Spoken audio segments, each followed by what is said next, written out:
Assalamualaikum warahmatullahi wabarakatuh. Perkenalkan, nama saya Faradila Permatasari dari Ergon 3 akan menjelaskan mengenai biomekanika kerja. Baik, di sini saya akan menjelaskan mengenai biomekanika. Yang pertama ada definisi dari biomekanika sendiri. Biomekanika itu adalah ilmu yang menggunakan hukum-hukum fisika dan juga mekanika teknik untuk mendeskripsikan gerakan pada bagian tubuh atau kinematik dan memahami efek gaya dan momen yang terjadi pada tubuh kinetik manusia. Nah, menurut Chavin dan kawan-kawannya pada tahun 2006, biomekanika merupakan studi tentang karakteristik-karakteristik tubuh manusia dalam istilah mekanik.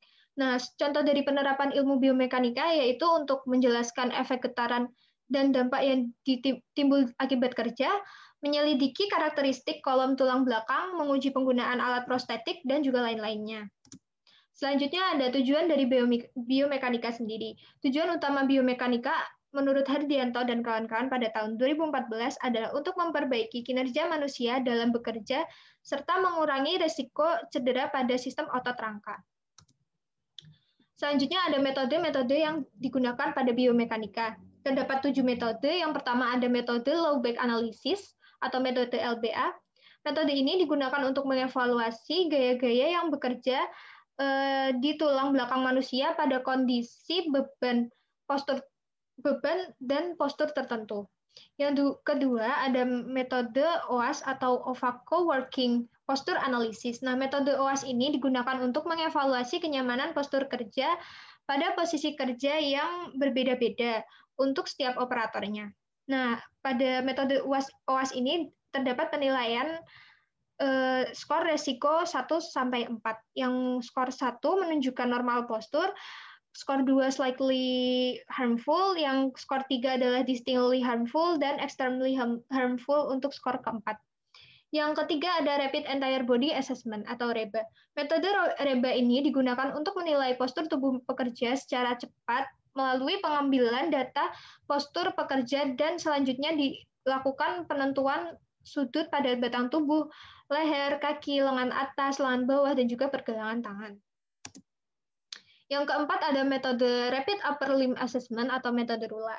Nah, metode RULA ini adalah merupakan suatu metode penelitian untuk menginvestigasi gangguan pada anggota badan bagian atas. Nah, di sini terdapat penilaian RULA, kategori skor RULA. Yang pertama ada skor 1 atau 2, itu memerlukan tindakan acceptable, 3 atau 4 itu membutuhkan investigasi lebih lanjut, 5 dan 6 membutuhkan investigasi lebih lanjut dan perubahan secara menyeluruh, dan skor 7 perlu tindakan perubahan secepatnya.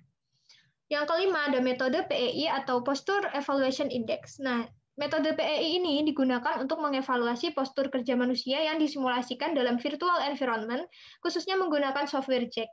Nah, sehingga menghasilkan suatu angka indeks yang mempresentasikan tingkat kenyamanan dan kesehatan pekerja tersebut.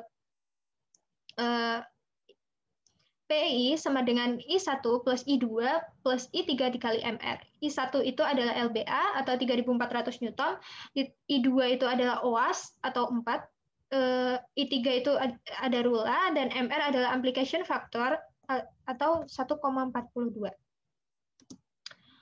Yang keenam ada metode NIOS atau National Institute of Occupational Safety and Health. Nah, pada metode NIOS ini merupakan penetapan batas beban tersebut didasari oleh hasil-hasil penelitian yang menggabungkan pendekatan biomekanika, fisiologi, dan fisiofisik. Nah, metode NIOS ini ada 2 metode, yaitu yang pertama RWL atau Recommend Weight Limit. Dan juga ada metode lifting index. Yang terakhir adalah metode virtual environment atau metode VE. Nah, metode virtual environment ini adalah salah satu cara terbaru untuk menganalisis apakah sebuah kondisi kerja telah ergonomis dengan cara pendekatan virtual environment. Nah, virtual environment sendiri itu adalah representasi dari sistem fisik yang dihasilkan oleh komputer, yaitu suatu representasi yang memungkinkan penggunanya untuk berinteraksi dengan lingkungan sintetis sesuai dengan keadaan lingkungan nyata. Baik, terima kasih atas perhatiannya. Mohon maaf bila masih banyak kesalahan. Wassalamualaikum warahmatullahi wabarakatuh.